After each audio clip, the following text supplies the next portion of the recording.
Hallo liebe Freunde, hier ist das Weekly Update aus Wroclaw. Hello dear friends, welcome to the weekly update from Wroclaw. Wir haben gerade den Marsch des Lebens Tag hinter uns We just had the March of Life Day here und wir sind völlig begeistert über das, was passiert ist. and we are so excited about everything that has happened. Es waren ungefähr 120 Teilnehmer aus ganz Polen, We had about 120 participants from all over Poland, es waren 30 deutsche Teilnehmer 30 participants from Germany, und die meisten von ihnen waren beim March of the Nations in Jerusalem mit dabei. and most of them also joined the March of the Nations in Jerusalem this year. Und wir haben ausgetauscht über die Dinge, die passiert sind und haben starke Zeugnisse gehört. So we shared about the things that happened and also we heard powerful testimonies. Aber das Entscheidende war die Begegnung zwischen Polen und Deutschen. But the most important thing was the encounter between Poles and Germans. Wir haben eine lange Versöhnungsgeschichte jetzt schon hinter uns.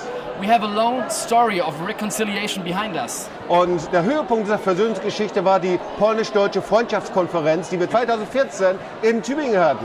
And the highlight of all of this reconciliation process was the German-Polish Reconciliation Conference 2014 in Tübingen, Germany. Und da passierte etwas Bewegendes. And something very moving happened there. So, wir als Deutsche haben uns gebeugt für unsere deutsche Geschichte. We as Germans repented for our German history. Und um das nochmal bewusst zu machen, dass wir als Deutsche sind für den Zweiten Weltkrieg, für einen beispiellosen Völkermord in Polen verantwortlich. And we really have to be aware that we as Germans are responsible for a genocide like one that has never happened before during the Second World War. 6 Millionen Polen wurden umgebracht, dafür 3 Millionen Juden. 6 million Poles were murdered and 3 million of them were Jewish. Und so bei dieser Freundschaftskonferenz haben wir uns gebeugt, weil jeder Deutsche war in irgendeiner Art und Weise im Holocaust einfach aktiv oder passiv beteiligt. And during this friendship conference, we repented because every German was either actively or passively engaged during the World War and the Holocaust. Aber das Bewegende war, dass unsere polnischen Freunde selber kamen und für ihre Anti-Haltung Buße taten. But what was very moving is that our Polish friend came to us and they repented and also asking for healing. Und ein zweiter Teil war der Ausblick für die kommende Zeit. And the second part was really a preview of what is to come. Der Marsch des Lebens geht weiter. Because the March of Life will continue. In Polen, in vielen Städten. In Poland, in many cities. Und genauso der March of the Nations in Jerusalem 2019. And also the March of the Nations in Jerusalem and many cities 2019. Und was mich am meisten begeistert hat, das war die Geschichte von einem Pastor. And what excited me the most was the story of a pastor. Das ist der Pastor dieser Gemeinde hier, It's the pastor of this church. der vorher Drogenabhängiger war. And he used to be a drug addict. Er war Rockstar hier in Polen. He was a rock star here in Poland. Und mit 21 sagte er, ich hatte keinen Sinn mehr im Leben, weil ich alles ausprobiert hatte. And with 21 years, he said that he felt no sense and no reason to live because he experienced everything. Und dann hat er eine Überdosis an Drogen genommen And then he took an overdose of drugs. und er fand sich im Krankenhaus wieder. And then he woke up again in the hospital. Und irgendwie ein ehemaliger Drogenfreund, der erzählte einfach von Jesus. And one old friend from his drug times, he told him about Jesus. Und er fand den Weg zu Jesus und bekehrte sich. And he found his way to Jesus and he got saved.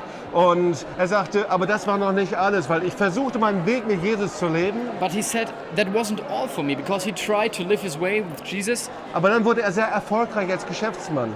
But then he became very successful as businessman. Und er organisierte als Veranstalter überall in Polen große Veranstaltungen. And he organized events all over Poland. Und das Größte war dann ein Konzert mit Tom Jones. And the biggest thing he did was a concert with Tom Jones. Und inzwischen war er so erfolgreich und so reich, dass er es tun konnte. And he was so successful and so rich that he could do this. Und dieses Konzert mit Tom Jones, das legte er genau auf ein Datum, das wir alle kennen. And this concert with Tom Jones was on a very important date that all of us know. Das war der 11. September 2001. It was 9/11, 2001. Und wir kennen dieses Datum, was da passierte. And we know the date and know what happened then. Wo die Flugzeuge in die World Trade Center hineinrasten. Where the planes were crashing into the World Trade Center. Das war der Tag seines Konzerts. And this was the very day of his concert. Und niemand kam. And nobody came. Und von einem Tag auf den anderen verlor er $1 Million. And from one day to the other, he lost 1 million. Und so, als alles zusammenbrach, And when everything was crushing down for him, da fing er an, neu zu Gott zu schreien. he started to cry to God in a new way. Und das war der Start seiner Berufung als Pastor. And it was the start of his calling as pastor. Und er ist heute ein wunderbarer Pastor, And today he's a wonderful pastor der Israel liebt, who loves Israel der ein großer Segen in Polen ist. and who is a big blessing for Poland. Ich könnte euch noch unheimlich viel erzählen hier I could- von diesen Tagen, I could share so much more about these days, aber vielleicht reicht das but erstmal. maybe it's enough for now. Du wirst sicherlich ein paar Bilder sehen You will get to see more pictures, und wir werden noch mehr Marsch des Lebens Tage haben. and we will have more March of Life days. Ich glaube, der nächste wird in der Schweiz sein, I believe the next will be in Switzerland, aber wir sehen uns in der nächsten Woche wieder. but we will see you in the next weeks. Also liebe Grüße aus Wroclaw Greetings from Wroclaw und Gottes Segen. and God's blessing. Ciao. Bye bye.